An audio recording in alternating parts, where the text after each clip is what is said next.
Saudi अरब लाचार और बेबस कितना है आप इतना समझ लीजिए, बस इतना समझ लीजिए।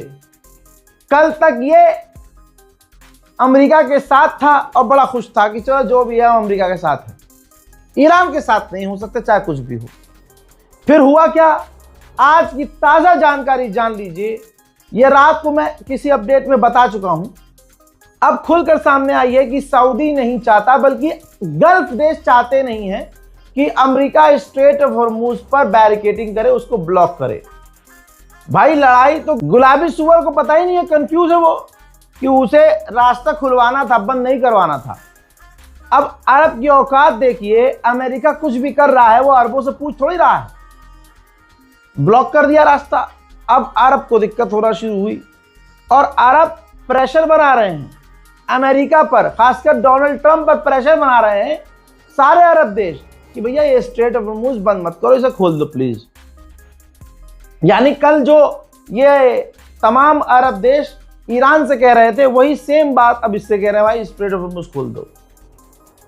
उधर चाइना के साथ सीन करने की कोशिश की गई थी कि भाई हमने स्ट्रेट ऑफ हॉर्मूज बताया था ना आपको, स्ट्रेट ऑफ हॉर्मूज हम बंद कर देंगे, अमेरिका बंद कर देगा तो चाइना के जहाज नहीं निकलेंगे, तो चाइना ईरान पर प्रेशर डालेगा, ईरान पर कि भैया हमारे जहाज़ों को निकलने दो,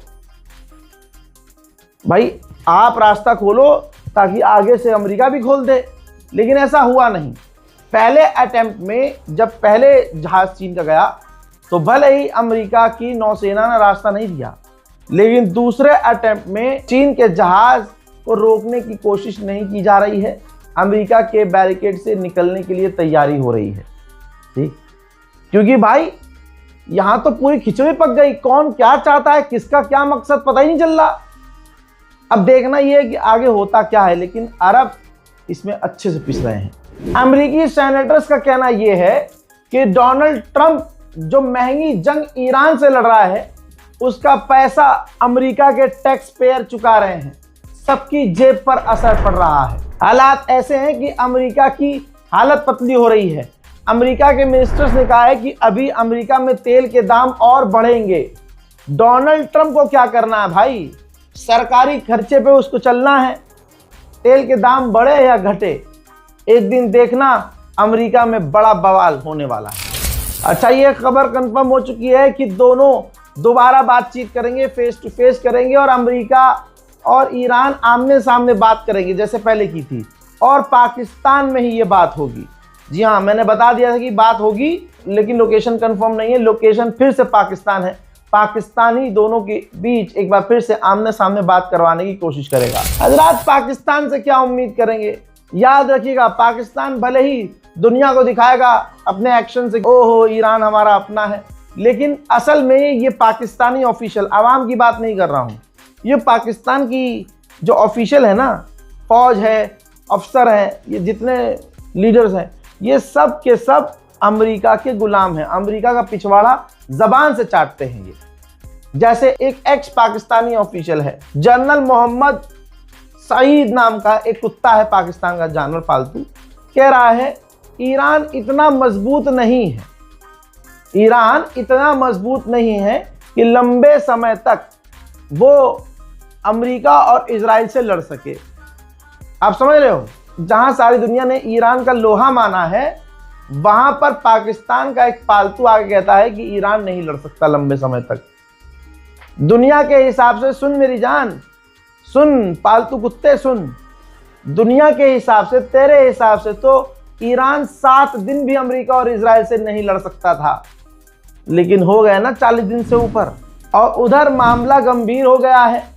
टेलीग्राफ ने अखबार में लिख दिया भाई, और यह अखबार ब्रिटेन का सबसे बड़ा अखबार है, जिसमें उसने वो ट्रंप वाली जो गलती, जो ट्रंप ने पोस्ट किया था, जिस पोस्ट को उसने डिलीट कर दिया था, जिसके अंदर वो अपने आप को जीजस बता रहा था, हजरात मोहतरम अखबार में छाप दिया गया है ब्रिटेन में कि ट्रंप अपने आप को जीजस की तरह से प्रेजेंट कर रहा है। स्टंट, उसका ये नया स्टंट है। हालांकि इसमें बता दिया गया है कि बाद में उसने पोस्ट डिलीट कर दिया था, लेकिन किरकिरी बहुत ज़बरदस्त तरीके से ट्रंप की पूरी दुनिया में हो गई है। आपको तो पता ही है कि ये क्यों हुआ सब कुछ।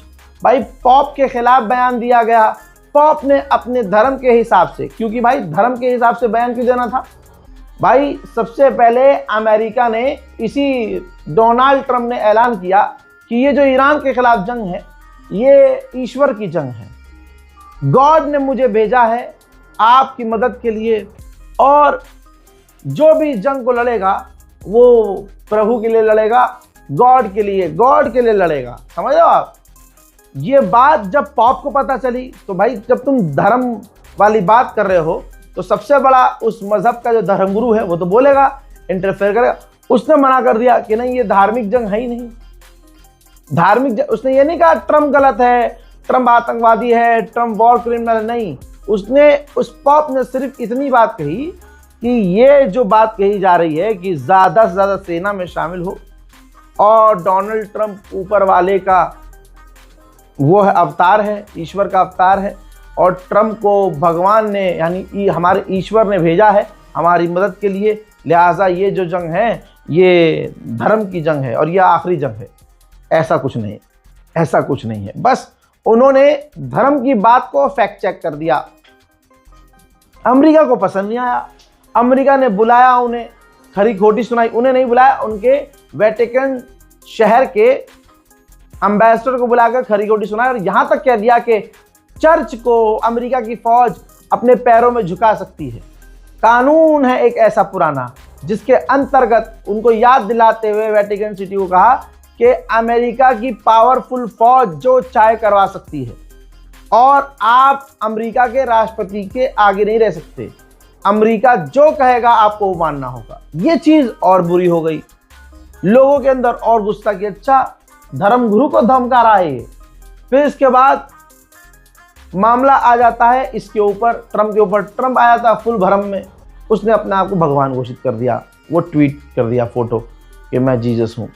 इसके बाद आलोचना हुई, नेता अभिनेता खिलाफ हुए, अगले ने ट्वीट डिलीट कर दिया। डिलीट करने का मतलब ये नहीं कि मामला गरमाया नहीं है भाई। ये है मेलोनी, पहचानते होंगे आप। मेलोनी ने कहा है कि डोनाल्ड ट्रंप ने खुद को गॉड दिखाया और बताया। ये कबूल नहीं किया जाएगा किसी भी हालत में। जो हमारे धर्मगुरु हैं, जो हमारे पॉप हैं, उनकी शान में गुस्ताखी बर्दाश्त नहीं की जाएगी। डोनाल्ड ट्रंप पूरी तरह से बौखलाया हुआ है, कोई भी देश उसके साथ खड़ा नहीं हो रहा है। अब ये मेलोनी पर भड़का है, सब पे भड़क ही रहा है ये गुलाबी सुअर। मेलोनी पर इसने कहा कि मुझे लगा कि मेलोनी बहुत ताकतवर मजबूत होगी, वो अपना एयर स्पेस ईरान के खिलाफ इस्तेमाल होने देगी, लेकिन उसने मना कर दिया और साबित कर दिया वो कमज़ोर है, डरपोक है, और उसे कोई फर्क नहीं पड़ता कि ईरान परमाणु हासिल करे। हजरात आप ये देखिए ना, ईरान परमाणु हासिल कर रहा है ना, उसने हासिल किया हुआ था। अगर हासिल किया हुआ था तो अब तक वो पेल देता, वो रुकता नहीं था, इतनी नहीं बर्दाश्त करता। और उसका अभी भी ऐसा कोई प्लान नहीं है, खामनाई की शहादत के बावजूद, कि भाई वो परमाणु बम बनाएगा। लेकिन ये आज भी डोनाल्ड ट्रंप और नेतन्याहू दुनिया को डरा रहे हैं कि वो परमाणु बनाएगा, हमें ये करने दो, हमें उनका नरसंहार करने दो वरना वो परमाणु बनाएगा, हमें इनके स्कूलों को उड़ाने दो वरना ये परमाणु बनाएंगे, हमें इनके स्कूल कॉलेज यूनिवर्सिटीज, इनके जो संस्थानें हैं शिक्षा को उड़ाने दो वरना कोई साइंटिस्ट बन जाएगा, कोई इंजीनियर बन जाएगा। फिर इंजीनियर बनने के बाद, साइंटिस्ट बनने के बाद वो बड़े होंगे और बड़े होकर रिसर्च करेंगे, और रिसर्च करने के बाद वो परमाणु बनाएंगे, परमाणु बनाने के बाद हम बता देंगे अगले 100 साल के अंदर ये हमारे लिए खतरा पैदा कर सकते हैं, नहीं नहीं हमें भी मारने दो। यही है सच्चाई, यही है सच्चाई। इस तरह से बेवकूफ़ बनाया जा रहा है, डराया जा रहा है कि ईरान हमारे लिए खतरा है, जबकि ईरान कभी भी अमेरिका के लिए खतरा नहीं था, अमेरिकी इंटेलिजेंस ने कहा है। और क्या क्या आपको बताऊं मैं। उधर ईरान के वाइस प्रेसिडेंट ने बड़ी जानकारी शेयर की। उन्होंने कहा कि पता चला है कि नेतन्याहू ने खुद बोला है कि जब ईरान से मीटिंग करके अमेरिका का वाइस प्रेसिडेंट लौट रहा था अमेरिका, तो उसने मुझे ब्रीफिंग दी और बताया कि क्या क्या हुआ मीटिंग में। तो आप ये सोचिए, अब ये ईरान कह रहा है, तो आप ये सोचिए कि एक ऐसा देश जो काफ़ी पावरफुल मानता है अपने आप को, वो आज के दौर में सिर्फ दूसरे रिजीम के लिए यानी इजराइल के लिए ब्रीफिंग देता है हर दिन। क्योंकि नेतन्याहू ने कहा है, जेडी वेंस ने मुझे ब्रीफ किया, ब्रीफिंग दी, जैसे वो हर रोज करते हैं। यानी क्लियर हुआ कि अमेरिका की गवर्नमेंट जो सबके आगे दादा बनती हैं, ये इजराइल के आगे भीगी बिल्ली है। और रोज अमेरिका का वाइस प्रेसिडेंट ब्रीफ देता है कि आज हमने ये किया, नेतन्याहू को, कि आज हमने ये किया, आज हमने ऐसा किया, उस मीटिंग में ऐसा हुआ। तो ईरान के वाइस प्रेसिडेंट ने वो पूरी कन्वर्सेशन शेयर की है और बात लिखी है, कहा कि ये ह्यूमिलिएशन हमारे लिए नहीं है, अमेरिका के लोगों के लिए ये ह्यूमिलिएशन है कि उनका देश का वाइस प्रेसिडेंट किसी दूसरे देश की रिजीम को रोज रिपोर्ट करता है, रोज जानकारी देता है।